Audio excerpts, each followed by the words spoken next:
You're listening to Janet TV on the radio with Coach D. Coach D's guest today is Erin Hamlin.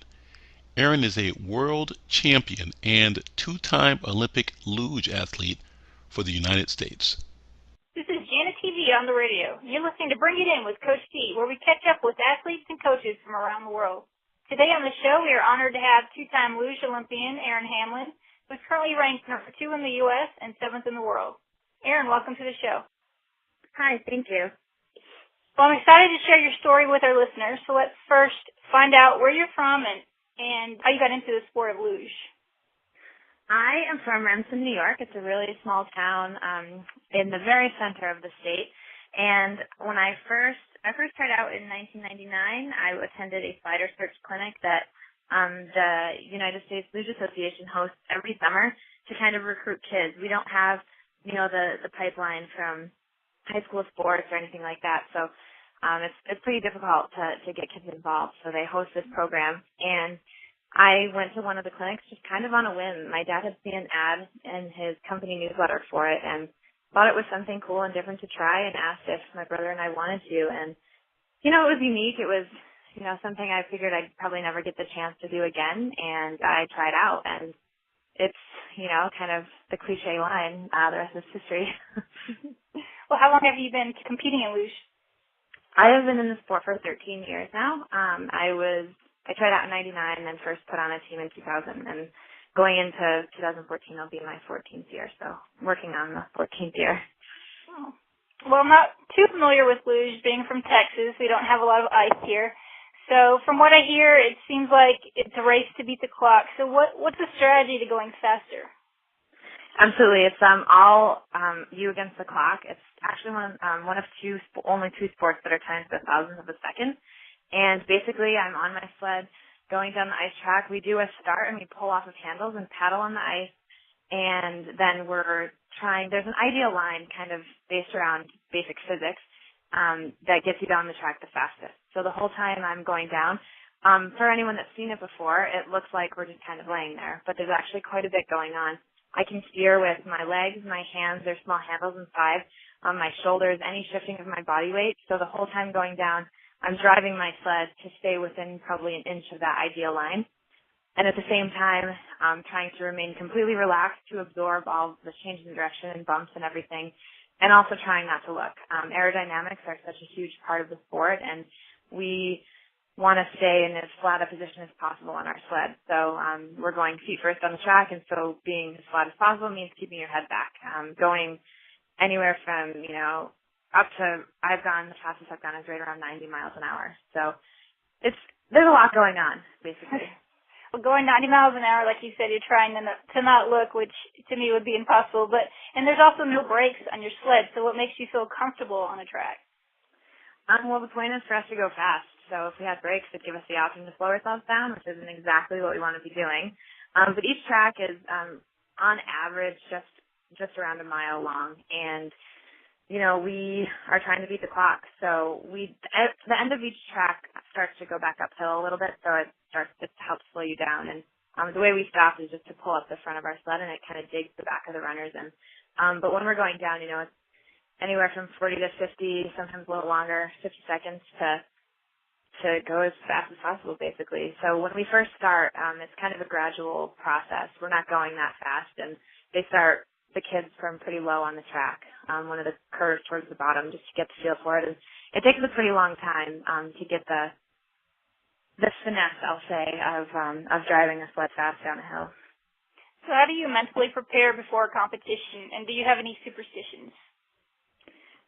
Before each race, we do a lot of, we call them mind runs. It's basically visualization. We know every track pretty much inside and out, how all the curves are. When we go to new tracks, it takes us a little bit longer to get that comfort zone. But since we do know every track before runs, I'll basically kind of run through my head of exactly what I have to do going down the track, mainly because when you're going that fast, the stuff that you have to do and your body has to be able to react just naturally. You don't really have time to think about it and contemplate what you're going to do next, because if you do, you're going to be way past the point of when you needed to do it. So a lot of it is a lot of it is, just memorization, but at the same time, really keeping yourself relaxed and kind of getting in the zone and making sure, you're ready to be explosive and fast at the start, but then lay down and relax. So we warm our bodies up pretty well because it's a lot of upper body, arms and back work at the start. And my routine that I do is more out of necessity than superstition. I do the same thing every race, but it's because I have certain things that I have to get done. I always put my right glove on first and my right racing shoe on first. That just turned into kind of habit, but now I'm like, oh, well, I have to do that every time. So I don't know if I won't lose my mind if I don't do it, but I guess you could kind of consider that a superstition. Right. So you're training a lot right now. Can you give us an example of what you do in one of your practices? Yeah, so basically when we're training in the summertime, it's a lot of in the weight room. We do a lot of Olympic lifting and basically a lot, anything that's upper body or core training. We have an indoor refrigerated facility that we can keep ice on year round, so we practice the starts, which is really important.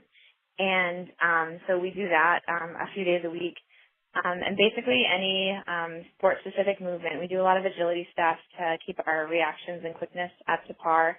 We actually, in the summertime as well, put wheels on our sleds and go down the track, which is just concrete in the summertime, just to get training in and the feel of being on curve. In the wintertime, we are sliding pretty much every day. Once we start competing, it's kind of a 3 days of training, 2 days of racing kind of format, sometimes more days of training depending on where we are.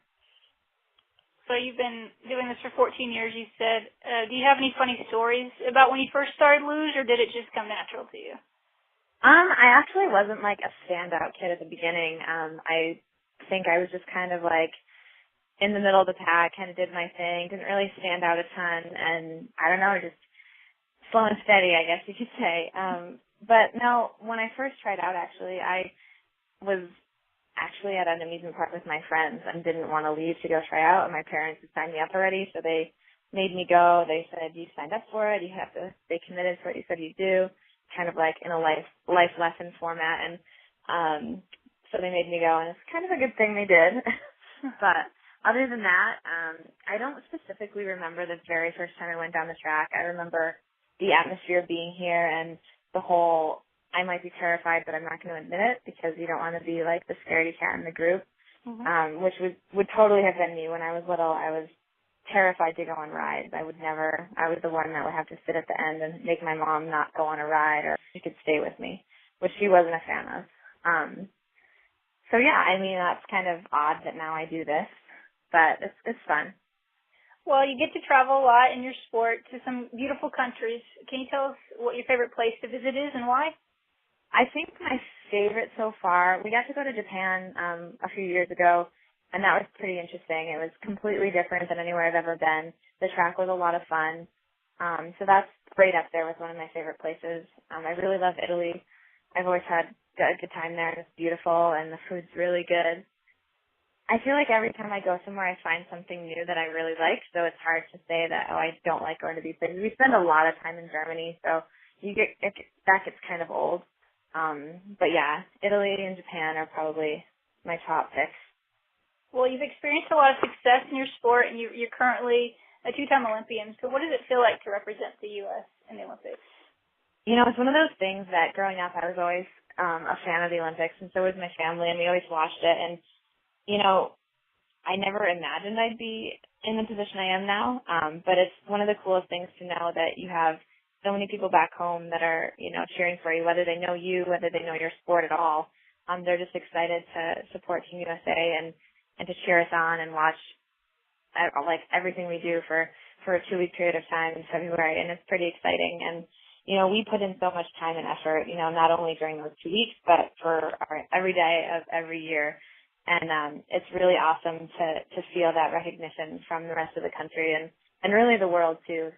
It's pretty amazing, and it's just one of those dream experiences that I think a lot of people wish could happen to them, and so it's surreal every time I remind myself that this is what I do. Well, speaking of success, you were named the 2012 Female Athlete of the Year. You've also won 5 consecutive U.S. national championship titles, as well as being a world champion. So is there one award or title that stands out among the rest for you? Winning Worlds is probably the highlight right now. Going to the games was obviously has been some of the greatest experience of my life, but winning Worlds on my home track in front of all my friends and family and breaking such a winning streak by the Germans was definitely the highlight so far. I mean, it was an amazing experience being able to do that, and it felt really good to perform under pressure. And it's my home track here in Lake Placid, and I've slid here since I was 13 years old, so I got the track record in the process. It was one of those home turf feelings, and it's like, all right, I defended my turf, so it was pretty cool. Well, looking ahead to the 2014 Sochi Olympics, which country will be your toughest competition? Germany's always been dominant in the sport, and they continue to be. But in the past 4 years, I'll say, a lot of other girls have really stepped up. There's Canadians, Russians, there's Austrians. I mean, there's a pretty diverse field of athletes that have all put up some pretty good results over the last few years. So the Germans are still, the team to beat, but there's a lot of people kind of right on their heels. So it should be pretty exciting. And us as a team, the U.S., one of my teammates last year had her best career ever and finished just one place before me in the world. And so the both of us are looking pretty good, and it's going to be an exciting year. It's great to have that team rivalry so we can really push each other to compete with the international field. So I'm really excited. Well, the Olympic track, luge track in Sochi is unique and very different than other tracks in the world. Have you been able to practice on the Sochi track yet this year? Yes, we got to compete there already, and it was pretty exciting. It's different than anywhere else in the world, and it's pretty unique, but it's a lot of fun. It's not a difficult track per se, but it does provide a good opportunity for us to really focus on the really small details of the sport and really try and, perfect everything we do. And everything that we do is going to be important because it is an easy track to get down. It's going to be a difficult track to go fast on. So what are you most looking forward to about the Sochi Olympics? If I make the team, it's going to be my third Olympics, and it'll be pretty exciting just to be a part of that. I have dedicated my life to this, so it'll be, every time you get the opportunity to represent the U.S., it's amazing. And I'm excited to compete in Russia again. I think it'll be a really good game. There's so much going into it, and the Russians are really putting everything in to put on a good show and to host a really great Olympics. So I'm interested to see how it plays out, but I'm just looking forward to be a part of the whole experience. And, I get to watch a bunch of other competitions as well. That's always the highlight of being at the game. We're excited to watch you compete. Can you tell our listeners where they can follow your journey on social media? Yeah, I'm on Twitter. My name is Erin Hamlin on there, and as well as usaluge.org lists all of our results all season. My website is erinhamlin.com. I try to update it regularly. My brother runs it for me, so it's hit or miss sometimes. But and also I have a fan page on Facebook under Erin Hamlin as well. So I'll try and bring everyone along for the ride. It's always fun to share my experiences. Well, thank you, Erin, for coming on the show. We wish you luck, and we'll be cheering for you when you make it to Sochi. Thank you very much. This is Coach D, and you're listening to Janet TV on the radio.